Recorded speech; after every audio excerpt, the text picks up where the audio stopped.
Halo, perkenalkan nama saya Carla Olivia dari Sekolah Kesatuan Bogor, kelas 11 IP 1, ingin menjelaskan tentang kerjasama ekonomi internasional. Kerjasama internasional adalah kerjasama yang dilakukan satu negara dengan satu negara atau beberapa negara lain sekaligus. Adapun kerjasama ekonomi internasional. Kerjasama internasional adalah kerjasama beberapa negara yang saling menguntungkan dalam bidang ekonomi. Dalam sebuah kerjasama ekonomi antar negara, setiap pihak yang melakukan kerjasama saling mengharapkan keuntungan. Contohnya, dalam kerjasama negara maju dan negara berkembang.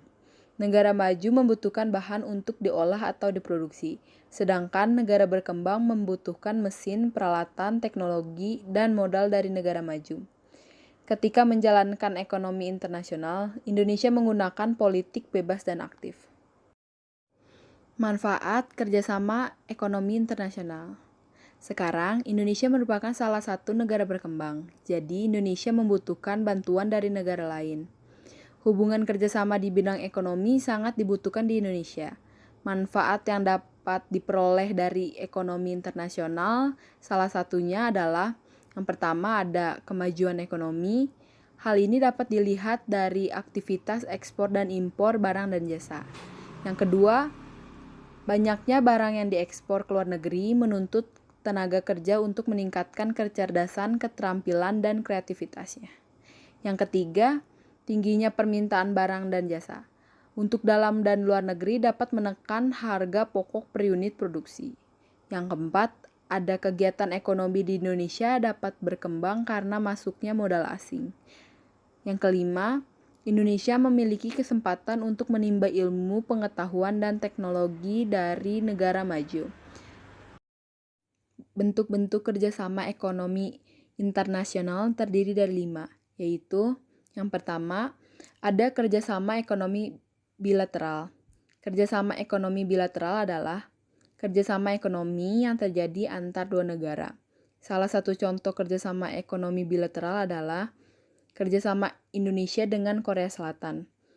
Kedua negara membentuk Indonesia-Korea Joint Task Force on Economic Cooperation, atau yang disebut JTS-EC, yang menyelenggarakan pertemuan tahunan semenjak tahun 2007. Melalui kerjasama ini tercatat nilai realisasinya, investasi Korea Selatan di Indonesia semakin meningkat.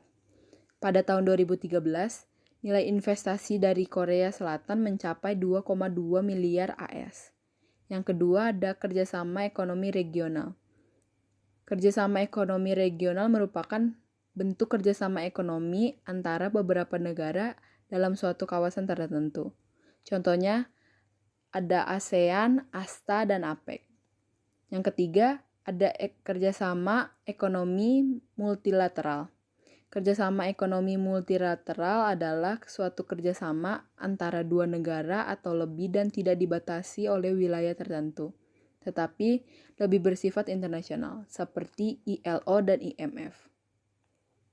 Yang keempat ada kerjasama ekonomi antar regional.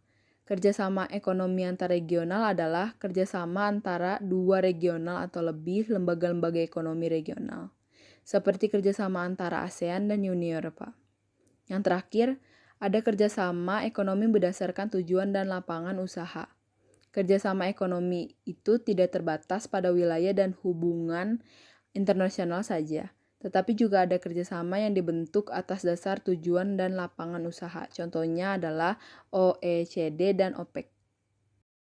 Kemudian, nama beberapa lembaga-lembaga ekonomi internasional. Yang pertama ada ASEAN, atau yang disebut dengan Association of South Asian Nation.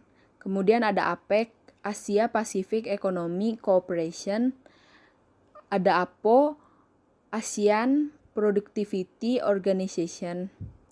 Ada ILO, International Labour Organization, IMF, International Monetary Fund, dan lain-lain yang tertera pada slide.